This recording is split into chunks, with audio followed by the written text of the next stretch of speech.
Assalamualaikum warahmatullahi wabarakatuh. Nama saya Latifatul Humayro dari kelas 6 Ilmu Komunikasi. Di sini saya akan membahas materi tentang public speaking. Pasti dari kalian banyak yang bertanya-tanya apa sih public speaking itu? Oke, di sini kita akan membahas apa itu pengertian public speaking.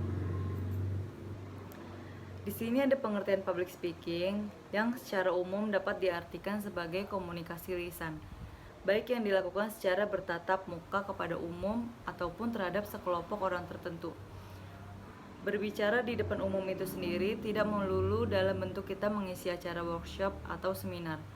Saat kita melakukan presentasi pun juga termasuk dalam berbicara di depan umum. Public speaking yaitu keterampilan yang dapat dilatih, dipraktekkan, dan dimanfaatkan untuk memberi manfaat sesuai dengan kebutuhan audiens. Antara lain untuk menyampaikan informasi, memotivasi, membujuk dan mempengaruhi orang lain, mencapai saling pengertian dan kesepakatan, meraih promosi jabatan, mengarahkan kerja para staf, meningkatkan penjualan produk atau keuntungan bisnis, dan membagikan pengetahuan yang dimiliki seseorang. Di sini juga ada tujuan public speaking.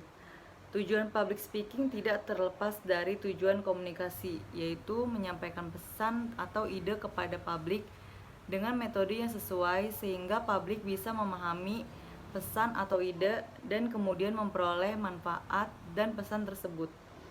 Sehubungan dengan ini, seorang public speaker pun dituntut untuk mampu memilih metode yang tepat untuk menyampaikan pesannya. Penerapan public speaking disadari dari atau tidak kita seringkali melakukan public speaking dalam menjalani kehidupan sehari-hari, bahkan oleh mahasiswa sekalipun. Mengutarakan pendapat di dalam rapat, bercerita kepada teman-teman sekitar, dan mempresentasikan di depan kelas merupakan segelintir contoh dari penerapan public speaking. Di sini juga ada metode public speaking. Metode public speaking yang dimaksud ini dibagi menjadi 4 jenis, yaitu yang pertama ada impromptu speech, yang artinya seseorang untuk menyampaikan gagasannya tidak melakukan banyak persiapan. Dengan kata lain, seorang public speaking bekerja secara mendadak. 2. Manuscript speech, artinya seseorang dapat dilihat naskah saat menyampaikan gagasannya. Yang ketiga, extemporaneous speech, yang artinya seseorang tanpa menggunakan naskah dapat menyampaikan gagasannya dengan lebih informatif dan komunikatif. Dalam hal ini, pembicara bebas berimprovisasi. Dan yang terakhir ada memoriter atau memorizing, artinya public speaking dengan menyampaikan hafalan naskah pidato. Ini juga ada manfaat dari public speaking. Yang pertama itu meningkatkan jenjang karir. Manfaat paling dirasakan itu meningkatkan jenjang karir dan memperluas jaringan relasi. Semakin luas relasi, semakin besar juga peluang dan potensi yang akan kita peroleh. Tentu saja akan mempengaruhi hal-hal baik di masa yang akan datang. 2. Membangun percaya diri. Manfaat memahami pengertian dan metode public speaking secara tidak langsung membangun rasa kepercayaan diri. Setidaknya dari pengalaman berbicara di depan umum sudah sebuah langkah yang hebat, karena bisa melawan rasa takut pada diri sendiri. Tidak semua orang berani dan bisa berbicara di depan umum. 3. Berpikir cerdas. Orang yang cerdas adalah orang yang mampu mengolah dan memanajemen waktu yang ada sebaik mungkin. Bahkan dalam kondisi yang tidak terduga saat hendak berbicara di depan umum, orang cerdas mampu menutupi kekurangan, menemukan strategi spontan yang tetap keren. Dan yang terakhir adalah pandai berbicara.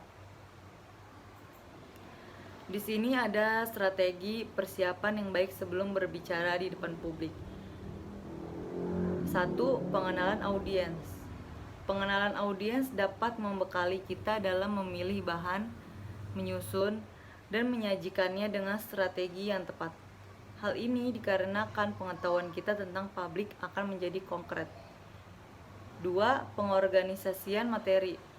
Semakin banyak informasi yang didapatkan, maka akan semakin baik persiapan materinya. 3. Pengenalan tempat. Seorang pembicara yang baik akan mengenali terlebih dahulu medan di mana ia akan berbicara. Yang keempat adalah penampilan fisik. Audiens cenderung akan memberikan penilaian ketika mendapat kesan pertama yang diberikan oleh pembicara. Di sini juga terdapat teknik public speaking. Teknik public speaking yang pertama yaitu teknik ice breaking.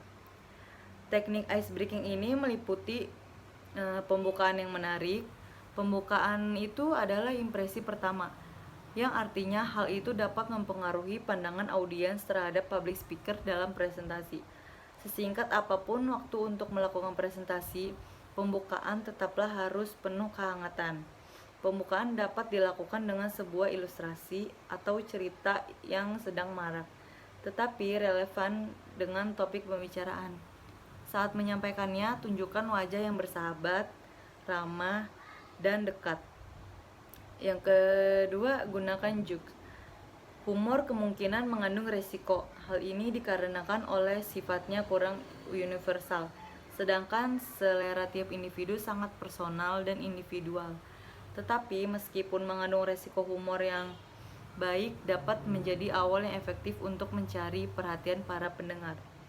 Bahan-bahan jokes sangat luas karena dapat diambil dari berbagai cerita, kasus sehari-hari, gambar iklan, pengalaman orang lain, hasil riset, dan sebagainya.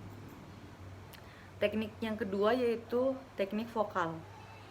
Penyampaian vokal yang baik didapatkan apabila seorang public speaking menguasai berikut. Yang pertama yaitu menguasai pernapasan. Posisi yang baik untuk mengontrol pernapasan adalah berdiri tegak agar memberikan ruang yang lebih baik kepada paru-paru.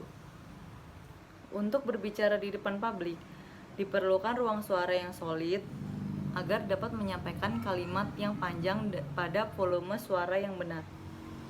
Yang kedua ada volume. Keberhasilan dalam berbicara tidak selalu ditentukan oleh kerasnya suara. Volume suara ketika berbicara di depan publik hanya sedikit lebih keras dari volume berbicara kita sehari-hari. Berbicara dengan volume keras hanya diperlukan pada bagian-bagian tertentu saja. Selebihnya, berbicara keras terlalu sering dapat menyebabkan tenggorokan rusak dan audiens pun merasa bosan. Yang terakhir ada ekspresi vokal. Ekspresi adalah faktor yang penting dalam pengolahan suara. Suara yang baik akan lebih berarti jika disertai dengan ekspresi yang tepat. Ekspresi terdiri dari 3 komponen, yaitu yang pertama pitch, faktor tinggi rendahnya suara. 2. Pitch, faktor kecepatan berbicara. Yang ketiga phrasing, faktor kecakapan menggempal kalimat dan disertai dengan jeda. Baik, segitu saja yang bisa dapat saya sampaikan dalam materi public speaking ini. Kurang lebihnya mohon maaf. Wassalamualaikum warahmatullahi wabarakatuh.